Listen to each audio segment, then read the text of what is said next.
Rip City Mornings. Joining us now to talk some NFL and to talk some sports betting from Yahoo Sports, Frank Schwab back on the big show. Good morning, Frank. Thank you for joining us. How are you?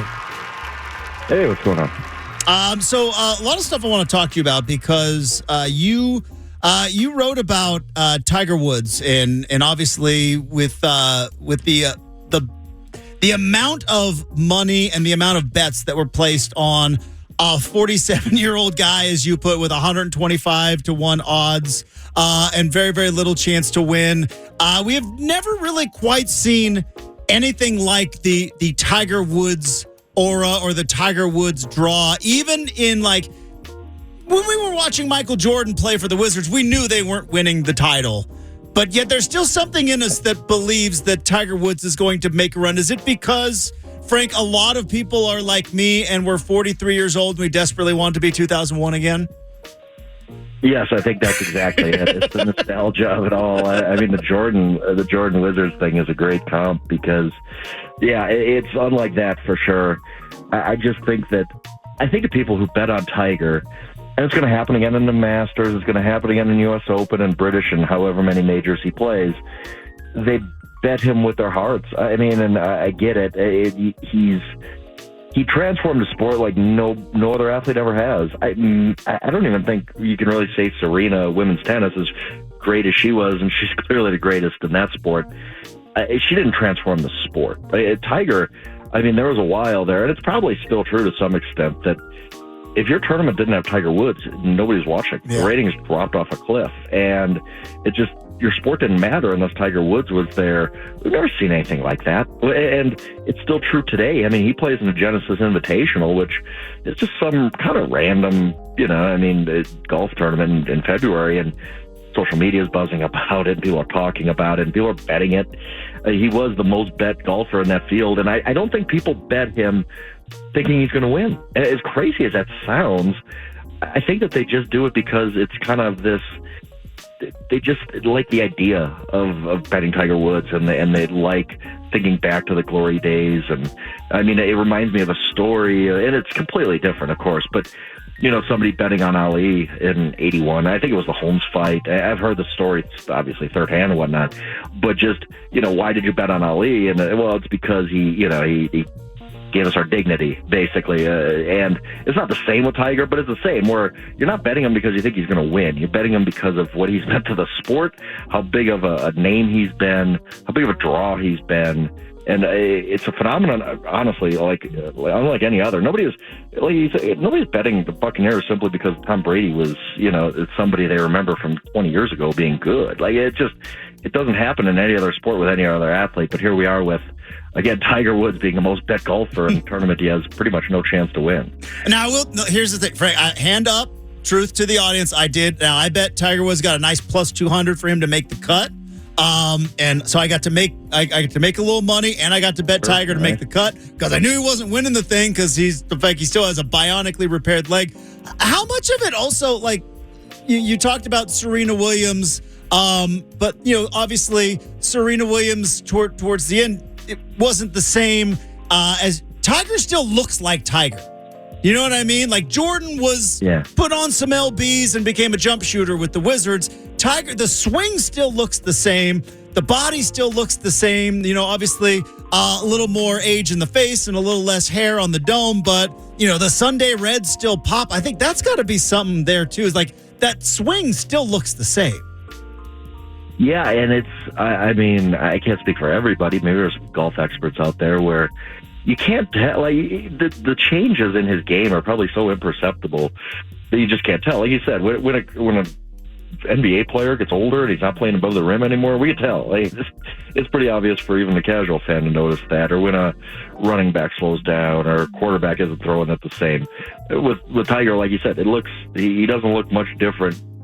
Aside from the things you said, he doesn't look much different than he did when he was 23 and blazing Augusta, right? Like, I mean, it's so you can look and he kind of feels exactly the same with Tiger, but we know he's a different guy because of all the back issues and the knee problems and obviously the car accident. So, yeah, it's easy to watch him on TV, look at these clips on social media, talk yourself into, hey, he's the same guy and he can make one more magical run, kind of like he did in 2019. Mm-hmm. That's probably it too. Is like, so it wasn't that long ago. He still has it. It's like, that was also before his leg was bionically repaired with the, and we nearly lost him. And the fact that he's walking is kind of amazing. Frank Schwab from Yahoo Sports is joining us here on 620 Rip City Radio. Mentioned that the All-Star game has now came and went. We're looking down the stretch. LeBron says it's the most important 23 games of his career, Frank. I don't know if you knew that, but for a lot of these teams, it is going to be an interesting stretch run. And from a betting standpoint, obviously, Kyrie going to Dallas.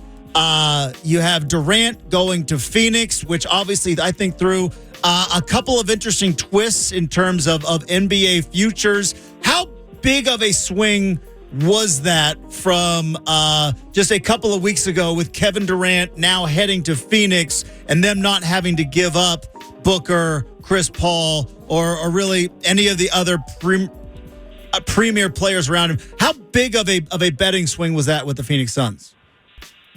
Yeah, huge. I mean, and it has trickle down effects. Obviously, the rest of the East. I mean, when you look at the weird thing about Brooklyn kind of having to tear things apart when Kyrie requested the trade was that Brooklyn was the hottest team in basketball when Durant went down with a knee injury, and they looked like a contender. And you knew like Durant's going to come back at some point in March or whatever, and they're going to be right back to where they were.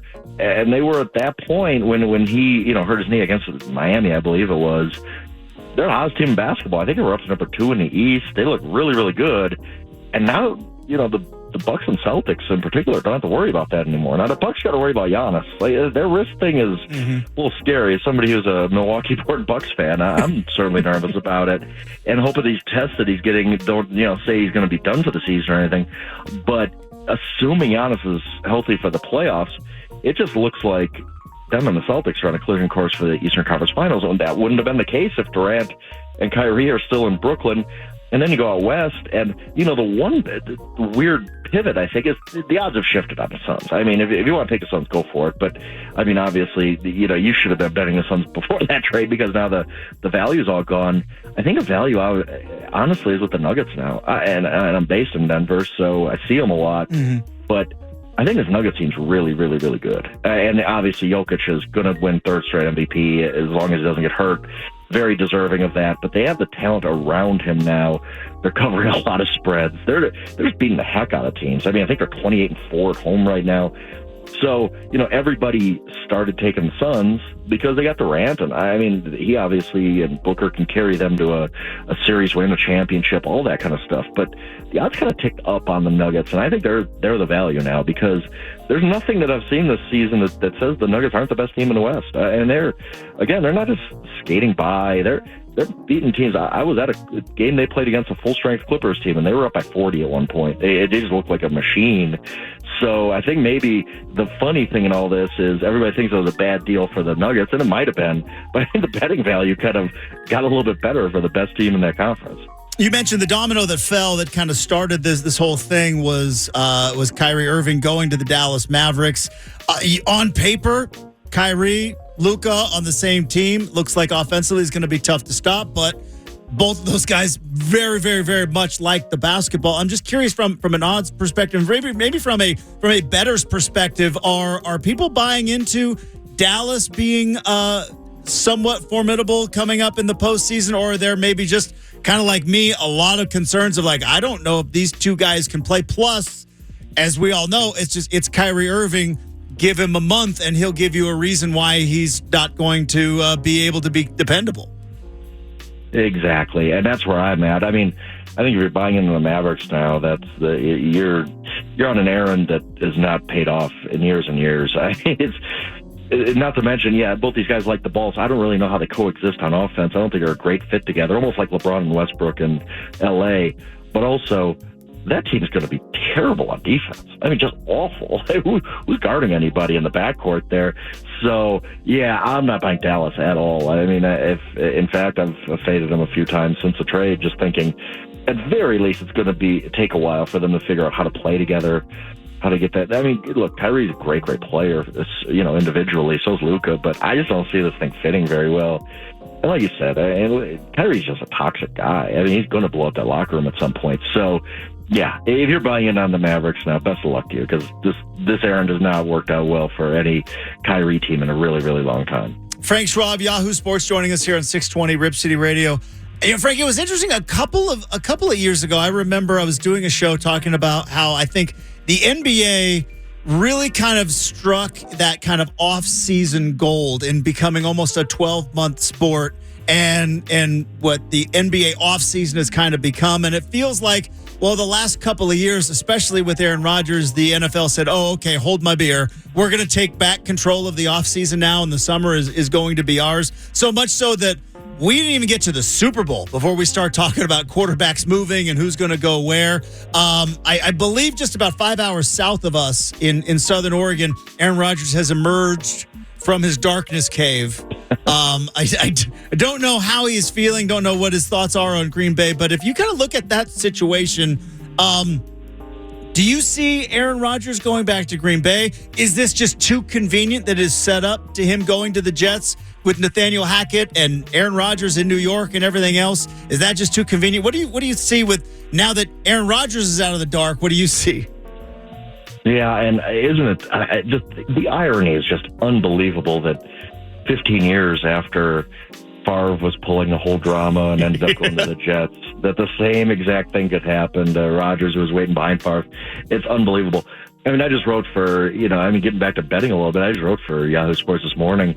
I think the one team to bet on right now, if you're taking a Super Bowl future in February, which I do think is a little weird, but it's the Jets. Yeah. Because I think they are going to land Aaron Rodgers. I really do. I kind of had a cynical, sarcastic answer earlier this offseason when I'd be asked and say, we've done this dance before, and it's going to be drama from Aaron Rodgers for 2 months. He's going to end up in Green Bay anyway, like usual. But this time, you really look at it, and it's time. It's time for the Packers to figure out what they got in Jordan Love. They can cash in pretty well with draft picks. I think the Jets are desperate enough that they're going to overpay for a 39-year-old quarterback when the history of 40-year-old quarterbacks not named Tom Brady is pretty bad. I mean, Brady threw everything off. Everybody thinks now that quarterbacks are going to play until they're 45 when one guy has done that, and it's Tom Brady. That's it.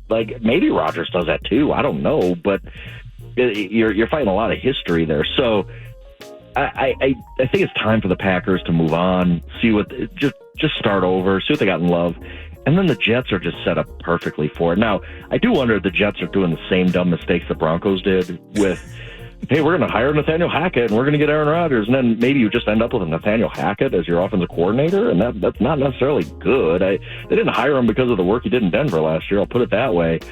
So I wonder if they're just falling for this too, like I am, but I do think at the end of the day, the Jets are going to get him. The Packers are going to move on with Jordan Love.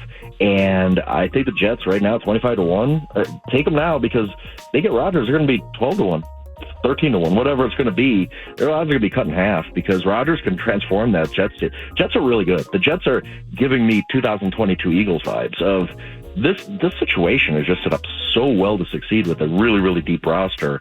They just need a quarterback. And if it's Aaron Rodgers, they'd be really, really dangerous in the AFC. It is funny you mentioned kind of how Tom Brady just skewed everybody and kind of really just threw off the natural order of things. One guy ever. I know, which kind of reminds me like Barry Bonds. Like, oh yeah, like that's all of a sudden like 34-year-old sluggers in Major League Baseball kept getting 10-year contracts. Like, you realize Barry Bonds is special and on juice. Like, that contract is absolutely terrible after 4 years. Yeah, absolutely. And I mean, it just, again, the Brady thing is funny because there's nothing. I mean, there's nobody even close to what he's done in his even early 40s, and everybody just now assumes that that's the new norm for quarterbacks. And no, it's one guy. History is going to treat Tom Brady's 40s really, really well. We're going to look back in 20, 30 years and say, yeah, still nobody has played below 45 at that level. That guy led the NFL in passing yards at age 44. Like, what? Like, that's ridiculous. And now we just think that every quarterback should be good and 43 years old. That is probably only going to happen once in our lifetime.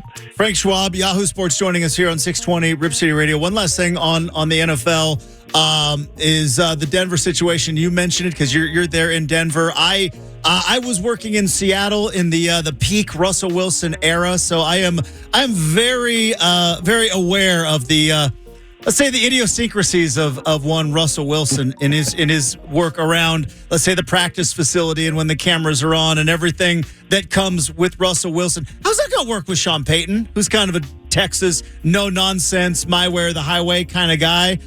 Because I don't know if Russell says he wants to be coached and wants to be coached hard. I don't know if that that tiger can change his stripes, Frank. Yeah, and you wonder.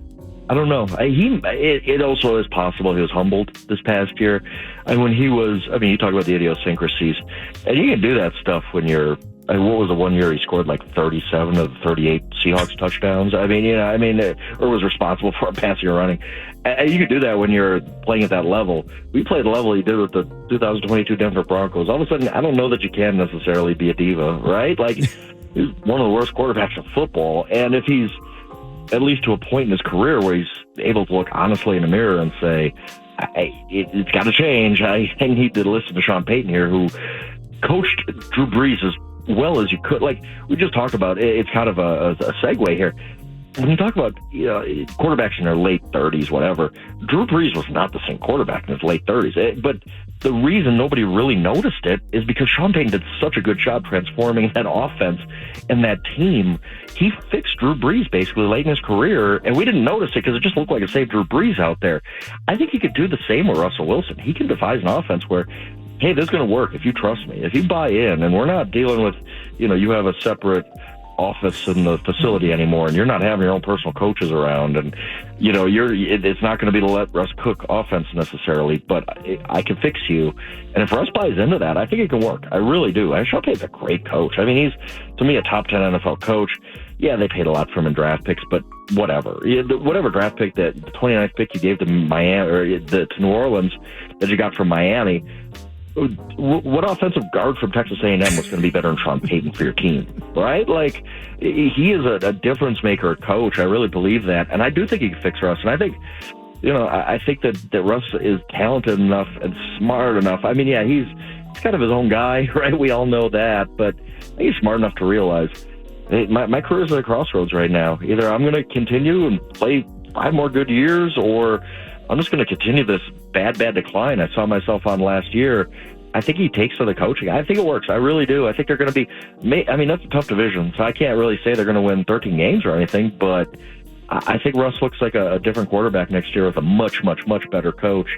And I think he kind of goes on to this next phase in his career where he's not going to be the same guy he was in Seattle for sure, but he can be a top 15 quarterback and pretty effective for the Broncos the rest of his contract. Frank Schwab, Yahoo Sports. You can follow him on Twitter at Yahoo Schwab. You can read his stuff at Yahoo Sports. Hey, Frank, thanks so much for the time. Fantastic stuff. Have a terrific week. We'll look forward to talking to you again. Yep, absolutely. Appreciate it.